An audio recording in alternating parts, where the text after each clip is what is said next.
On today's show, we're going to do a pork shoulder. It is a blade oven roast. This should be so delicious when we're done with it.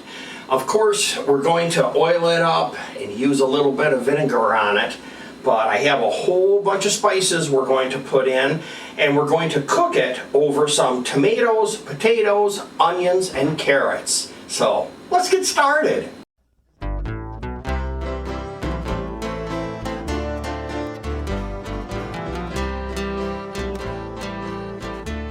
Hi everyone, welcome back to the Diabetic Diet Show. I have a whole bunch of spices here all set and ready to go. So let's go right down the list. We're going to use a bit of a squirt of mustard. Use as much of that as you like, remember it's strong. Then the next thing we have is some oregano. Now I'm going to use the oregano twice, so I've measured it out twice. So the first batch I'll put in there like that. That's all set.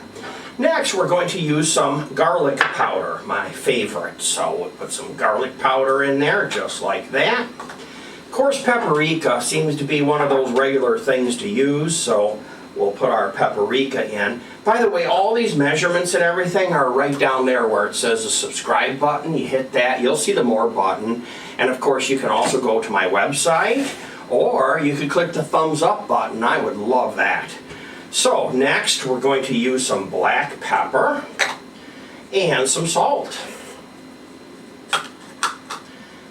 Brown sugar, not much. If you want, you can use your Diabetic's Stevia. You could switch to that. Or this one here is a good one to use in place of brown sugar if you want. I don't think that little bit's going to hurt you, but remember, I'm not a doctor. I'm just a guy cooking dinner at home for his girlfriend. Next we have some vinegar, so let's put this out of the way so I don't knock it over. Some white wine vinegar, just like that, and then olive oil. And you're supposed to use about a tablespoon. You know, I never met olive oil that I didn't like to dump out of the bottle. Okay, I have all the spices in here ready to go. I've cut up onions, I have potatoes, tomatoes fresh from the church. One of the ladies from the church gave us these, thank you to that. And carrots. I got the shredded carrots. You could just get the long whole carrot and you can slice them however you want to do for your meal. For me, I just love shredded carrots. Now for the meat, I need to mix this up, and then I'm going to put it in the bowl, and I'm going to throw it in the refrigerator and let it marinate for just a little bit. Now, here's my trick. If you watch my show, this is just water. And I'm just going to take and squirt some water in my glove to get my glove wet on the inside. And that just helps to keep the glove on my hand while I'm working. A little bit is good, a lot is better. That way the gloves don't fall off your hands. Okay, now, you can use some kind of mixing tool if you want. I think your hands work best. This is how I learned to do it in 8th grade. Had a wonderful teacher, don't remember her name, but there were some pictures of me in the newspaper cooking in 8th grade in home economics.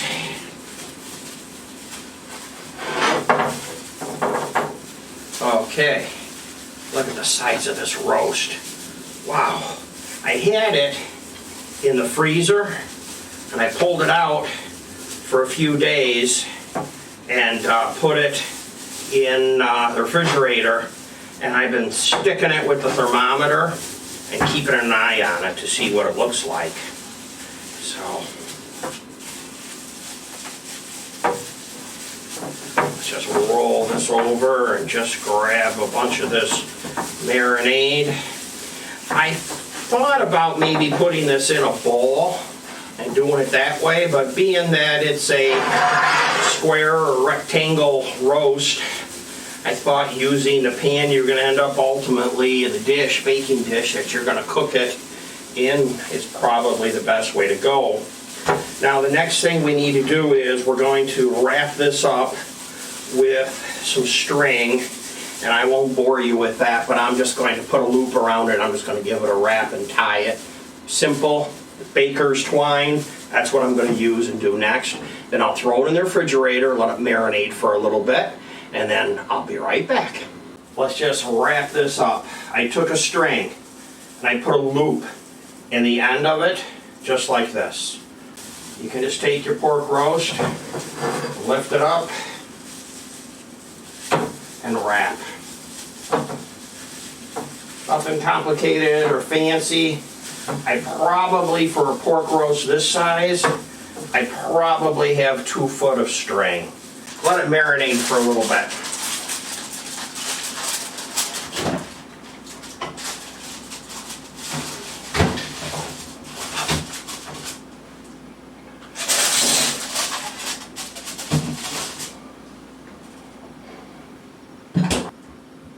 I just took that out of the refrigerator. I have my gloves ready here. Brand new gloves, which means brand new water in them.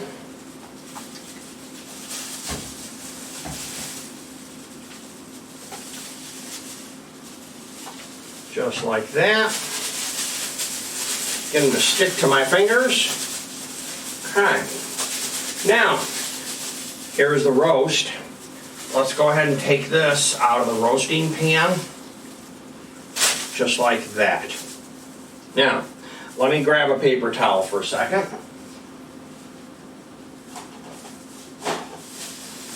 One of the important things when you're doing this, with a marinated roast, otherwise your hands get a little messy. Okay, here's all our vegetables. I've cut up tomatoes, potatoes, onions, have the carrots ready to go. Now, in this dish, before we put it in the oven, we're going to sprinkle oil over the vegetables and a little bit in the baking dish. Then, I have some more ingredients. I have salt, black pepper, garlic powder, oregano, and paprika.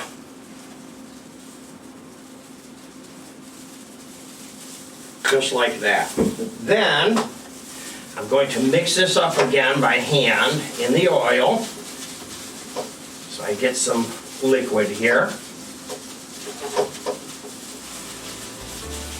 Just like this. Then I have some water as well.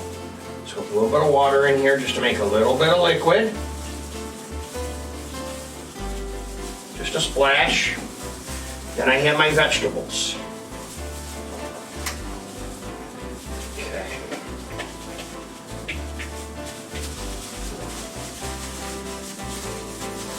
And I have to mix them up.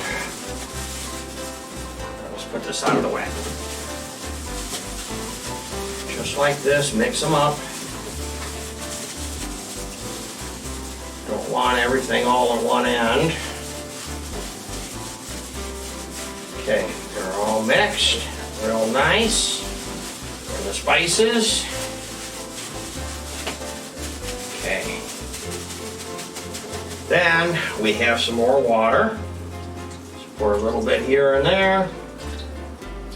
Just like that.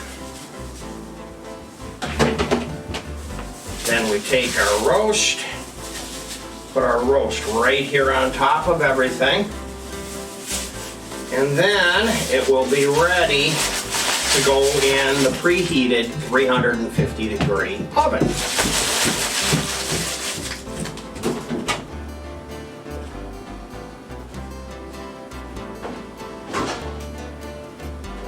It's heavy.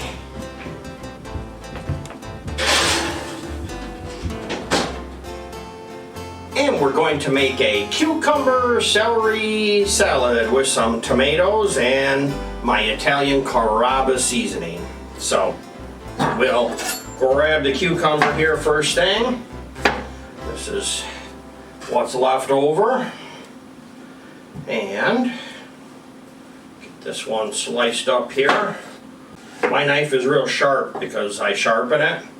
And if you want to see my videos on sharpening it, I just did a new one with an electric sharpener that I bought, so that's down on the list.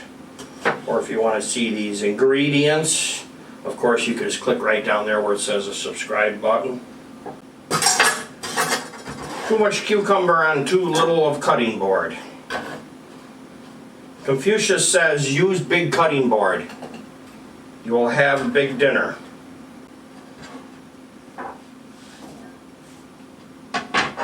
Seasoning, no particular amount, just put some in.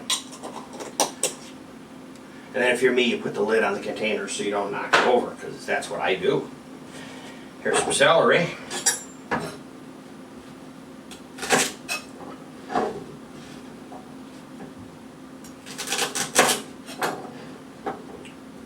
This has been washed and dried already. If you don't wash and dry your celery in advance, then your salad dressing won't stick to it. See how the cutting board's moving all over the place on me? Because I didn't put a paper towel underneath it. Normally I put a wet paper towel under. This is probably good to show you how dangerous it is if you don't put a paper towel or something underneath.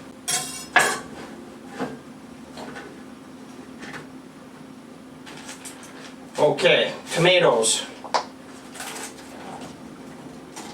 Just like that. Knife is out of here. Some salt and pepper.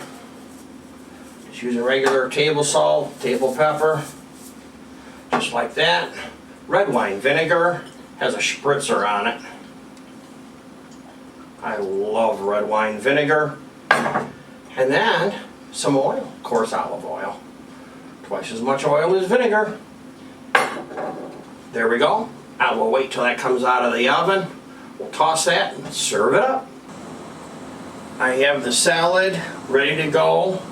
I had to bring the potatoes and the mix out of the oven early because I needed like another 20 minutes to get it cooked, fully cooked. So you want to make sure you're between 160 and 180. So it just beeped a minute ago at 160. I put a remote thermometer in it. So let's pull it out and see what it looks like.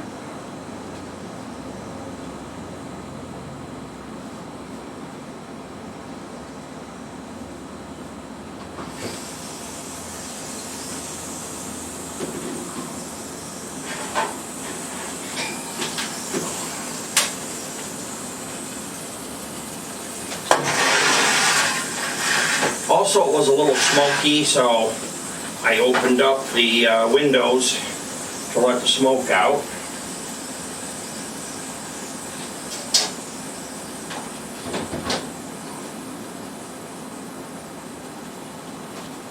Now you have to let this cool for a little bit, at least 15 minutes before you do too much with it.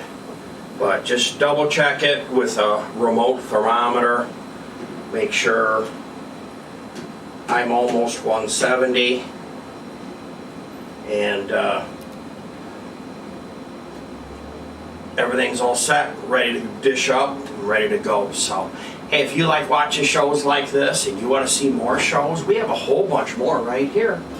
Thanks for watching.